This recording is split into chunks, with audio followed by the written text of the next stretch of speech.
మాట్లాడదాము. చివరిగా చందు నాయక్ ఏమన్నా మాట్లాడారా మీతో? మాతో ఇప్పుడు ఏం మాట్లాడలేదు మేడం. ఆయన కనపడక కూడా ఇవాడికి 5 రోజులు మాకు కంటికి కనపడలేదు. వస్తున్నాడంట సాయినార్ కానీ గుడి కార్యక్రమంలో మా పనుల మీద మాకు ఏదన్నా పని వస్తే మేము వెళ్ళిపోతాం. మేము లీడర్లమే అక్కడ. ఆయనకి సంబంధించి ఎవరైనా ఆయన మీద గతంలో దాడి చేయడం కానీ ఉన్నది మేడం. మాకు ఆయన మీద దాడి చేస్తారని మాకు తెలుసు. ఆల్రెడీ ఉంది దాడి ఉన్నదని మాకు తెలుసు. ఆ సారు మాతో ఇవరకు గొడవలు పెట్టుకోరు. మాకు సాయినగర్లో పట్ట రానియొద్దని చేస్తే మాకు పట్ట రావాలని చెప్పి మా సార్తో మాకు పట్ట తెప్పించినందుకు ఆయన మీద అప్పటి నుంచి పగలు పెట్టుకొని ఉన్నారు సార్. మాకు ఆ సార్ మాకు పగలు పెట్టుకునే ఉన్నాడు. ఇప్పుడు గుడి కార్యక్రమం పెట్టుకున్నాం. గుడి కార్యక్రమం నుంచి చేస్తున్నాం అని చెప్పి ఎవరి మీద అనుమానం ఉందో వాళ్ళ పేర్లు ఉన్నాయి. ఇంకా వాళ్ళ పేరు మేము చెప్పండి మేము ఎట్లా చెప్తాం మేడం? ఉంది మాకు అనుమానం కానీ తక్కువ మనం ఎట్లా చెప్పేస్తాం? ఇక్కడ కెమెరాలలో ఇవాళ షూట్ చేసిండు కాబట్టి వాళ్ళని మాకు చూపెట్టినాక వీళ్ళే అని మేము చెప్తాం.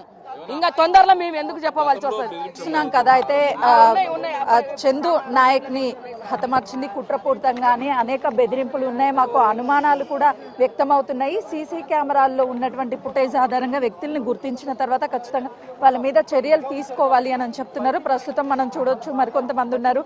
చెప్పండి, అంటే గతం నుంచి కూడా చందు నాయక్ కి ప్రాణహాని ఉందని ఎప్పుడన్నా మీతో మాట్లాడారా? మేడము మాకు తెలిసి అయితే గతంలో ఉందని చెప్పారు. ఈ గుడిసెలు వేయించినప్పటి నుండి కొంచెం ప్రాణహాని ఉందని చెప్పారు మాకు. కానీ ఎవరు అనేది మాకు అంత క్లియరిటీగా చెప్పలేదు. మాకు చెప్పిన ఉంటే మేము కూడా కొంచెం అలాంటి ఉంటుండే. మన ఊరికి వచ్చిండు, కొంచెం పొలాలకు సంబంధించిన పనులు కూడా చేయించిండు. మళ్ళీ ఇక్కడ వచ్చారు. మన గుడిసెలు కట్టించేటప్పుడు కూడా కొంచెము ఆ విషయంలో కొంతమంది ఆ ప్రైవేట్ ల్యాండ్ అని చెప్పేసి గవర్నమెంట్ ల్యాండ్ అని చెప్పేసి అన్న విషయాలు ఉన్నాయి.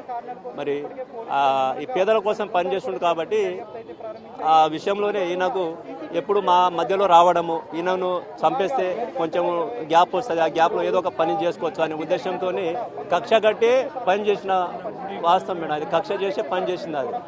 కాబట్టి ఎవరైనా ఉండని పేదల కోసం పనిచేస్తున్న వ్యక్తి మేము చిన్నగా ఉన్నప్పుడు నుండి హైదరాబాద్ వచ్చేసిండు. మేము చిన్నగా ఉన్నప్పుడు.